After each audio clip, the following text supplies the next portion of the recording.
Hello, I'm Kuro. This video is about Uncle McDuno's Sinister feast that I built in UOAlive. Before the video starts, I will play a clip of an AI trailer. Please be advised, the following video may cause discomfort. If you have any health conditions, are pregnant, or are easily frightened by horror content, we recommend you skip this trailer for your own well-being.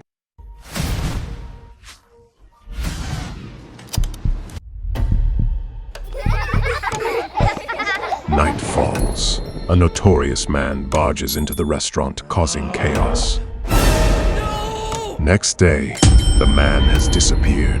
A new item appears on the restaurant's menu, the special deluxe burger.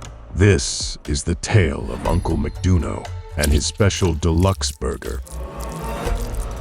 Winner of the best burger in the covetous Uncle McDuno's Sinister Feast. Thanks for watching this AI trailer. I specifically created this house for the tiny house competition. Now, let's discuss the creation process, details, and my feelings about it. I built this house about 2 weeks after joining UOAlive. I was busy opening treasure chests in the dungeon, and even made a dedicated rune book for it, using available resources.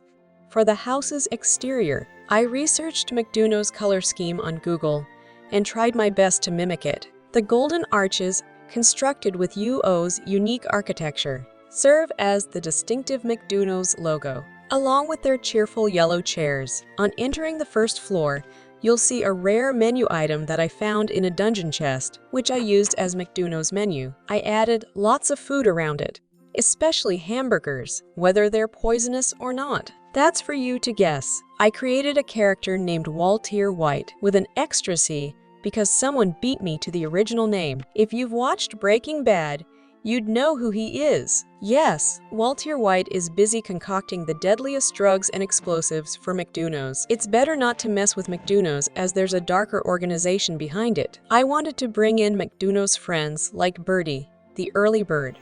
Does it resemble the harpy in UO? Personally, I prefer ample storage. Being a newbie in UOAlive, I had to consider practicality. So you'll see hidden storage designs on the front desk and many other places. Besides participating in the competition, I also had to cater to my daily needs in U1. Finally, let's go to the second floor, which serves as another storage space. Even the fake corpse can store items, which I find amusing. There's also a creepy sleep area for McDuno's, complete with a backstory that I visually presented in the previous trailer. I hope you all like it. Outside the tiny house on the second floor, I've added a chicken leg element, which I believe is essential. I'm delighted to have participated in this tiny house competition. I admire the organizers' idea of having a tiny house contest, which fully stimulated people's creativity.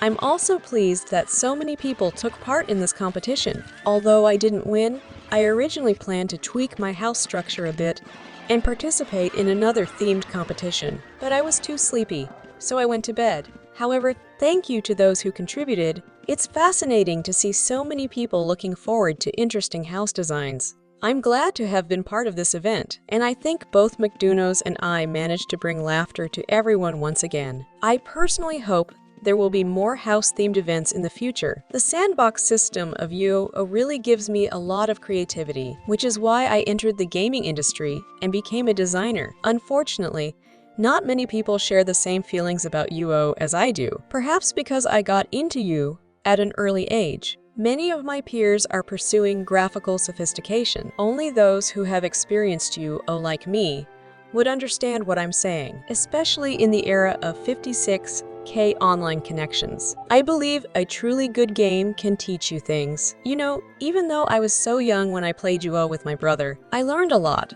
like how to make bread from flour, and I even learned English from you. The term follow was one of the first words I learned. I was always with a dictionary. I was eager to communicate with people in UO. I would constantly say hi to others and tell them I was only 5 years old. When I encountered a red named Killer while logging, I told him I was only 5 years old, not to kill me. He actually chatted with me and told me to be careful. These are some of the interesting things I encountered in UO. So please host more of these fantastic house events. And thank you to the UO team, like Raf Coaster, for creating such a classic and fun game. It has not become outdated even after 20, 30 years because of its freedom, educational nature, and possibilities. This is a real game. Feel free to visit my house on the UOAlive server anytime. My main character, Kuro's's house, is right next door. It's still under construction, but once it's done, I'll make a video to introduce it. That's all for today's introduction. You're welcome to join us on UOAlive, where the community is always ready to welcome you. Information and the URL for UOAlive can be found below the video. If you find my video interesting or helpful, please like and subscribe to my channel. Your support will inspire me to continue creating more content about Ultima Online.